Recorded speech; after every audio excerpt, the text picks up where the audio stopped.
Hey everybody, it's Robert Dunn, founder of ArtTop10.com, and I'm here today with Alex Hinks, who's curated this stunning exhibition, Amalgamation, at the Cello Factory. We're in London, just by Waterloo, so it's a beautiful spot, easy to get to, and well, Alex, tell us, how did this beautiful chaos come together? Well, it took a lot of planning, and it's evolved, of course. It started off visiting John Bunker's studio. Oh, really?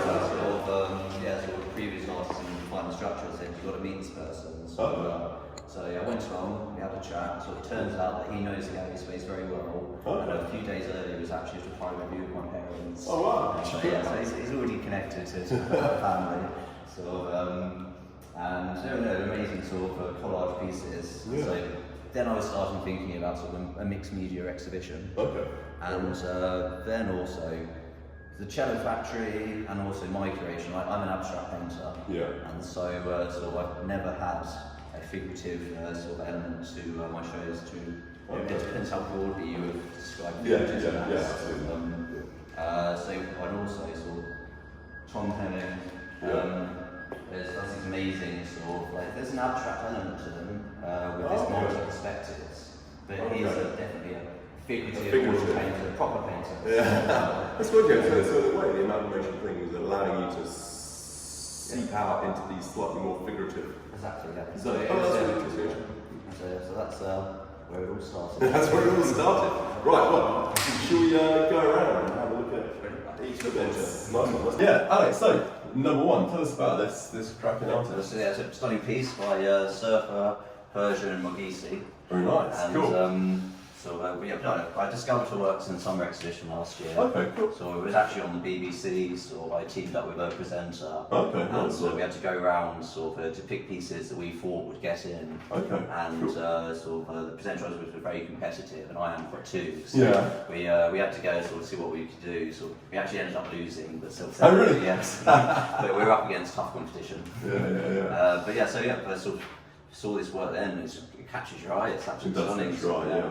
And with the concept of the show, there's an organic feel throughout most of the works. Okay. And also it's like an amalgamation from figurative through to abstraction.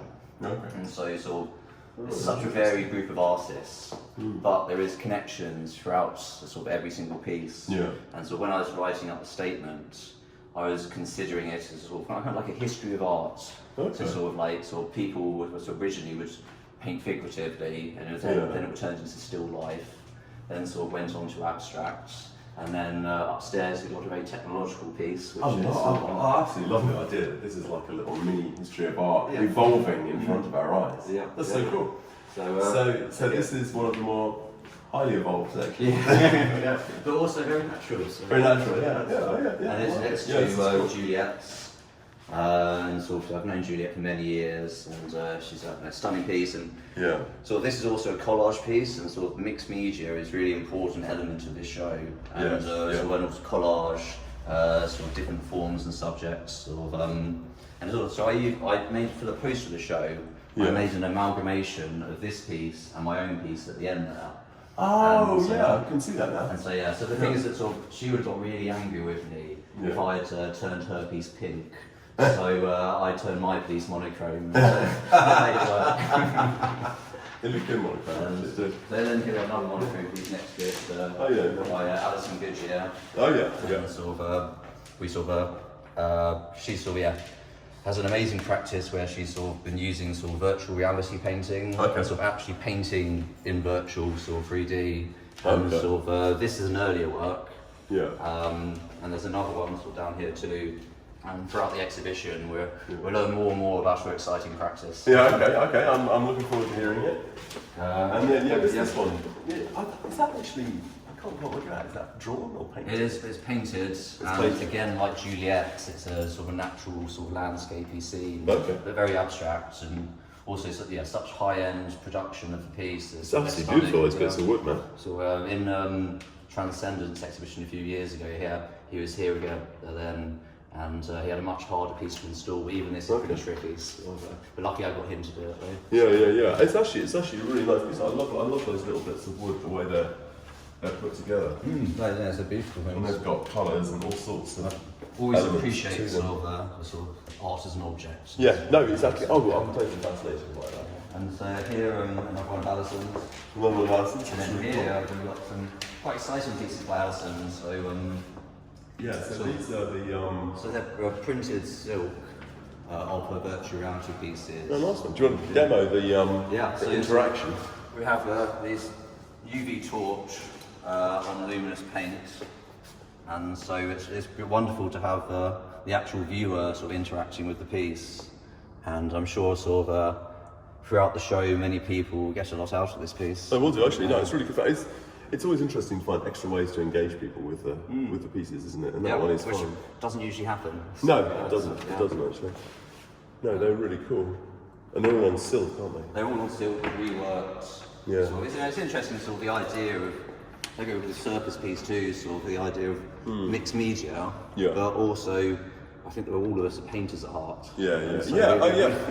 Oh, nice. So you've got history, and you've got mixed media, but everybody who's really a painter. Yeah.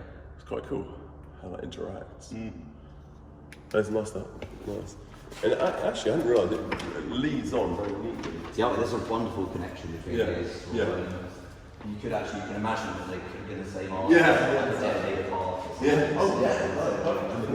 In the history of the world. Yeah. And so here we have sort of another tricky name that I've been practicing.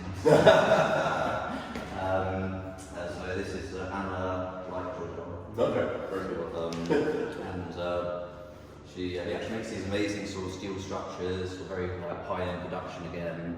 She was talking last night to me about how these are all art welded out in this sort of studio and stuff. Yeah. So it's quite a masculine piece. Sort of, it is, isn't it? but I had sort of every faith on giving her this large hall and sort of. It's amazing what she's achieved with it. Stunning sort of. It's also sort of just the painterly elements and sort of organic set against this hard steel frame. Exactly. And she was saying, wasn't she, that she used to have these harder steel, these harder lines within the pictures. You can still see some here. Yeah, nice connection. But she's taken a lot of them out. They're taken out of the paintings and put them into real life in a way. So here we have another Anna, sort of, Anna Reading. And so she's an artist, poet. I don't think you can get more mixed media than this. It's so cool. I love it. And so sort of the piece is sort of, it's a nervous fish. A nervous fish. How cool is that? And it's like her thoughts are that sort of fish are the most vulnerable species in the world because they can be attacked from sort of up, down, left, right. And so this nervous fish is quite sort of jealous of oysters, and so it's decided to grow its own shells to protect itself. And he does it, he or she does it very panicked. It does look panicked. Yeah. But I hadn't really, what I really like about it is when I looked at it more, I suddenly realised that it's cardboard and it's like foam and it's just. It's rough and ready, but well made. But something to do also with painting it that grey colour just gives it a real cohesive quality. It really sort of resolves it into this. That's right. It's also nice with this little wire. That's absolutely cool. And her idea was trying to create sort of the movement of the ocean, sort of like the rippling rock waves. Okay. That's very cool. That's got quite well. And then they still have a kind of like a coral element to them too. Yeah, they do have the coral. I can't help thinking it's got, it reminds me of like Picasso drawings as well for some reason. Yeah, I can see that sort of looseness. Yeah, that looseness and that kind of sort of quite bold element within it. No, it's really cool. So I like that. And then on that, it's fascinating. Yeah, Tom Henning. They're really pieces. So this is the most sort of figurative piece in the show. Okay. But it's sort of like, I love the sort of it's proper painting and sort of the colours, the oil paint, sort of like I can imagine if you can like smell it when it's dry. You can do. It smells. So this multi-perspective where sort of through sort of I have photographing his subject sort of from different angles. He sort of creates this idea of movement, but of course it's void because it's a painting. Yeah. it's really weird because it's got that sense of movement. It's almost got that cubisty thing of something seen from different angles. It's also got that sense of movement, but it's also kind of slightly disturbing. It is. It's very disturbing. Yeah. I got the pleasure of actually meeting Mike, who came to the private view. I actually saw somebody taking a photo of him in front of it last night. And it was quite intriguing seeing that. So then on, we have your piece. My piece. Thank you very much. So again, sort of you've tied in with sort of like a mixed media, because you've worked on top of this beautiful fabric. Yeah. You have like these floral elements. Yeah. And also sort of like a repetition and sort of with actually, it's got representational and abstract. Yeah. Exactly. So I'm bridging the gap between evolution. Everyone's got to get involved. And then this is your mega piece. My mega piece. So cool. Yeah. So what I wanted to do, sort of, when I kind of came up with the concept of the show, I needed to test myself. Yeah. And sort of I don't know, make sure that I belong in this exhibition. Like possibly sort of like paintings have enough sort of variety and sort of contrast between contrasting forms that it could have just worked. But I wanted to sort of go all out, and it's inspired me to make this huge structure. And now we're talking about how the paint. I'm totally obsessed now about how the exhibition is like a microcosm of the evolution of painting. This is like the Big Bang. Yeah. It's the birth of it, and out of it is flying this geometric, abstract, sort of primeval, primordial structure. Chaos of art. Exactly. Yeah. But yeah, it's been really successful, and it's really it's a real sort of impact piece, and so it is. I'm sure people walking down the street will be pulled into the exhibition by it. Such right down to the centre of it. Yeah. To reappear. And then here you have Wendy Anderson's sort of collage pieces. Are they collage? They are. So it's sort of magazine cutouts, but it's also sort of a bit like sort of Howard Hodgkin, so it's kind of a framed painted piece. Oh, of course, I realised the French. And there's also quite a nice connection. So behind you, your piece is covered in sort of oblong circles. This is two. That's very cool. And also sort of this crisscross pattern is then mirrored in Will Cruikshank's as well. And so Will's pieces are absolutely amazing. Cotton fibres, I imagine. I've just got threads. So they're created actually with a cement mixer. Seriously? Yeah. So he has the most stunning studio. Two silos he's converted into this beautiful paradise studio where sort of it just. In the pictures I've seen, it looks amazing. It's surrounded by this stunning artwork, and so as sort of so with his work, he foresees there being sort of three main factors. Right. So sort of like him, the fabricator. Then also the material. And then finally the process. Right. No, the mechanism. Okay. And so sort of the mechanism is sort of cement mixer. And as it's such a sort of complicated. What's the cement mixer? It's because it spins. Oh, it spins. Because and that's how this is all pulled together. It's actually it's properly woven together, and these interactions between the threads are sort of brilliant. It's really interesting. Because also it reflects the geometrics in yours. But what's actually really cool is it's completely flat. It's got 3D sense to it. It's wonderful. It's always nice when sort of shadows sort of become part of the piece. And it's similar sort of Anna's there, structure. But also, so Will gave me some knowledge on sort of the connection with these. So are these as well? Yes, they are. And this, I can start helping looks like a giant taco. So I think you probably lose your teeth if you try biting it. So. What's it actually made of? So this process is so complicated that it doesn't always work out. So then he uses the material to probably a tangled mess to sort of make these and sort of shreds it up and mix it faster. Oh, and that's how he gets these things out there. They're actually really weird. I mean, in a good way. They're beautiful pieces. You can always appreciate sort of a craftsman. Where the show began, inspiration on Bunkers, and there's such vibrant pieces of found objects. Is that a fox? I've said it was a wolf. You said fox, he says dragon. Oh, okay. So everyone's interpretations. Fox, wolf, But dragon. I do like how it's again another figurative element to something so abstract. Yeah. And sort of next to his, you have Dan Coombs. Yeah. Sort of another true painter. Sort of, Yes. And so sort of his work sort of comes from sort of Victorian books where he sort of creates these collages of sort of different scenes and sort of people bathing or in woodlands and sort of a mystical scene. And he then do have like these sort of like ghostly faces. Yeah, you've got the faces in there. And so yeah, so it's another play on sort of figurative art. So, Yeah, and within the history of art in the exhibition, I can't help feeling these are like sort of humans emerging into existence. Exactly. Yeah. Wow. Yeah. So, and yeah, there's an amalgamation between all these scary figures. Yeah, exactly. And another beautiful piece by Serpa. So That's really cool. So they're stunning. Sort of and so decided to hang her piece next to mine. That's yeah. Lovely sort of. So this sort of we have sort of such bright colours on this wall, but sort of there's balance between them all with sort of choice of colour sort of using each artist's pieces.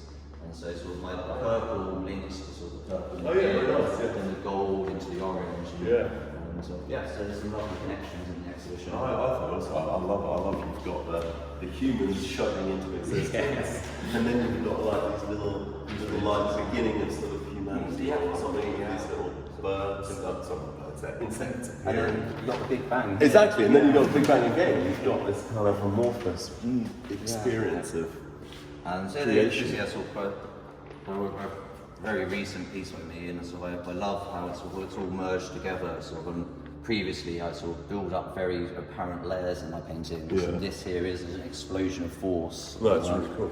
And it ties in nicely to Juliet's installation paper piece, and so you have the dark colours in mine linking to this sort of scary urban sort of wilderness, so that sort of as nature takes over sort of from mankind after maybe it's all over. Well, no, exactly. That's sort of thing. It's like nature's taken over, hasn't it? So And this is actually the strange thing about this in real life is you almost feel like you could wander into that. It's an amazing space created. And then sort of once sort of mankind has been destroyed. So we have Tom J. Ridley's pieces, and maybe these strange creatures will take over. Oh my goodness me, these are like the sort of iconic life creatures that are coming for us. With these children's building blocks and the children's playing on it. So we have scary creatures with animal heads. And when I was discussing it with him, he imagined that these like bits of fabric are all like nanobots. Oh really? So sort of like technology that can evolve and move. And it's like the day of the apocalypse with over-technologised stuff. On top of the children's aeroplane. Very playful. he was imagining it as sort of this is like Daddy's expensive artwork, and then sort of the kid's not allowed to touch that. Oh, that's really cool. I like that. And so it's very high end. He used to work sort of at Madame Tussauds. Oh really? Yeah. So. Oh, that's really cool. I knew that he would make something special. Exactly. And then we have another one by Tom here. Tom Hemming.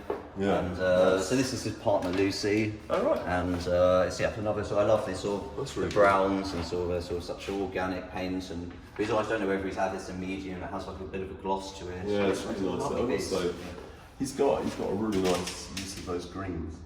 Because it's quite restrained colours, but just the earthy colours, these lovely sort of almost black and white lines in the green. It just looks, you've got little bits of blue in there, haven't you? Just set it off. It's very nice. So subtle but lovely. It is. It's actually really good, that picture. We have another one of Alison's pieces. Yeah, that is cool. I'll get the torch out. So this is amazing sort of. That one. Very bold with use of colour here, sort of. Again, sort of reds against sort of luminous blues. It's actually really effective when it's just completely like red and black, and then you bring the torch out and the blues appear. Yeah, that piece is evolving the interactions of the viewer. And then if we go upstairs, let's head upstairs and see, because she's got kind of a crazy installation piece. So she's been painting in virtual reality and sort of actually painting within sort of the forms of virtual reality, sort of using software to create something in this sort of digital world, sort of, and she's then sort of, like her artworks downstairs, sort of printed onto silt, then used as an inspiration for her sort of paintings and mixed media pieces. And yeah, it's really cool how she's put it together. I like it. Yeah, it's wonderful. So I also like how like the trace of light off the window adds to the installation too. Actually, you know what? I hadn't actually really been looking at it like that. I've been looking at the actual of course, silk. This is quite distracting. But that's totally the wrong way to look at the piece. You actually need to look at the whole wall behind and the reflections there. It's much easier to comprehend this when you see it in a photograph, because the photograph frames it. So, yeah, that's quite cool. I hadn't realised that. That's so cool. Yeah, that's a stunning piece. Sort of, it's actually, because you know, when you talk about that, then the wall at the back, where it bounces around the wall, it then relates back to your pieces and the geometry in it, and it relates back to the geometry of those sort of string pieces downstairs. That's really freaky, actually. Right, yeah, so hit us, Alex. What's going up on the mezzanine level? We start up here with your works. So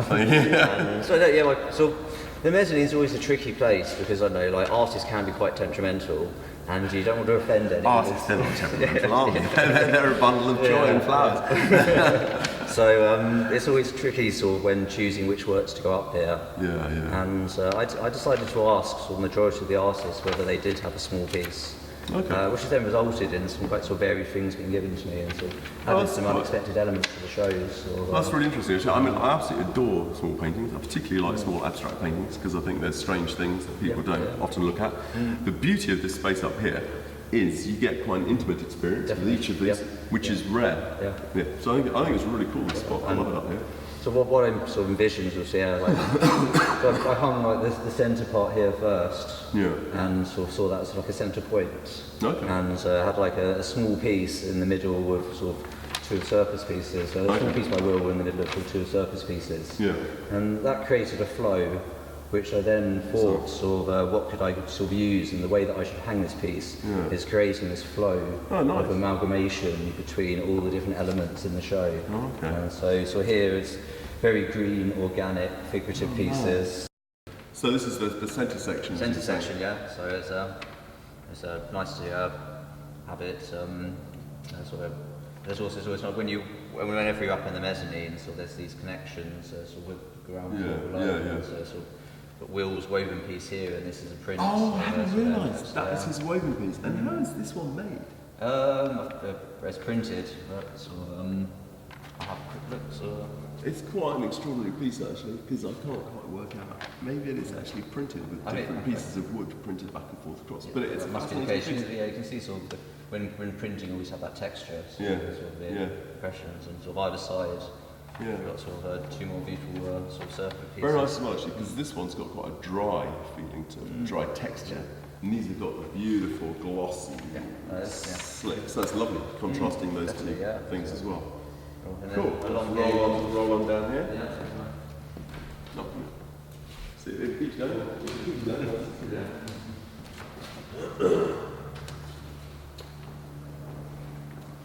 Nice. And so one of your early pieces, which is interesting. Yeah, so so you can see here these are the evolutions. Lovely evolution bit here. Yeah, this is.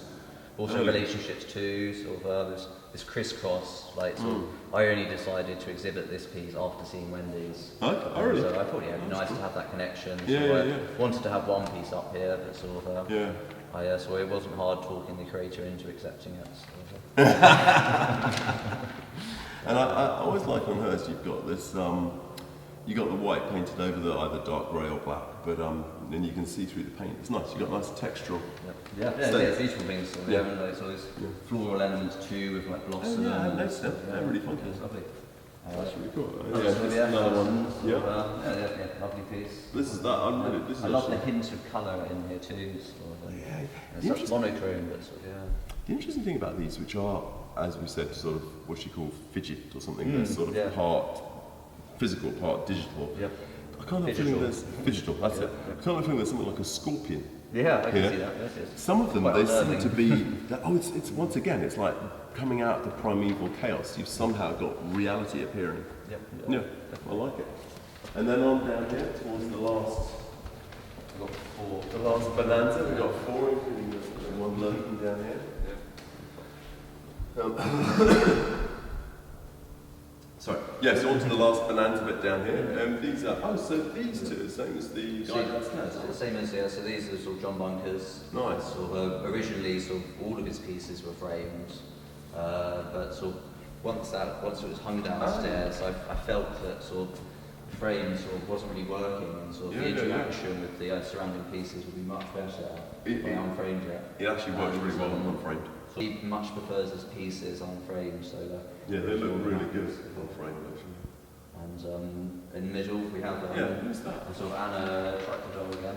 Sort of Okay. frame here. I hadn't realised that was one. There's it's up and there's a smaller piece down Yeah, here there's a as smaller well. And that's another one first there, isn't it? so yeah, and so these are sort of, got this sort of mixture of materials from something synthetic through to sort of the sort of organics of nature, and it's nice how we've got this heavy steel structure. Sit against this tiny thing. This is really cool. I really love the way the shadow of this tiny piece of string creates a sort of line across the gridwork at the back. Like down there, the shadow adds so much. Stunning. And then so we have and then a small piece here, so there's an end of the walkway, so maybe like barrier stop sign. Yeah, it stops you. Evolution stuff. And it sort of just finishes there perfectly. It's stunning. Thank you very much. Yeah, I really enjoyed it. I loved it. Really good show. It really got, especially at Tapestry, when we start talking about evolution within it. I love it. The whole thing, it's just got this mental sense of growth from sort of my dear friend Simon Streba wrote a review on it for Artlist. Oh yeah, it's a good review, isn't it? He's a literary wizard. That's sort of quite how he comes up with it all. It's another good sort of reference to the exhibition. Yeah, no, exactly. I think Alex says if you want to get a bit more insight into it, come to the show. You can watch this. We can watch this and also read the Artlist review. And they're really great ways to get into it and experience some of the best contemporary art you can find at the moment. Yeah. Nice one. Thank you. Cheers, dude. Nice one.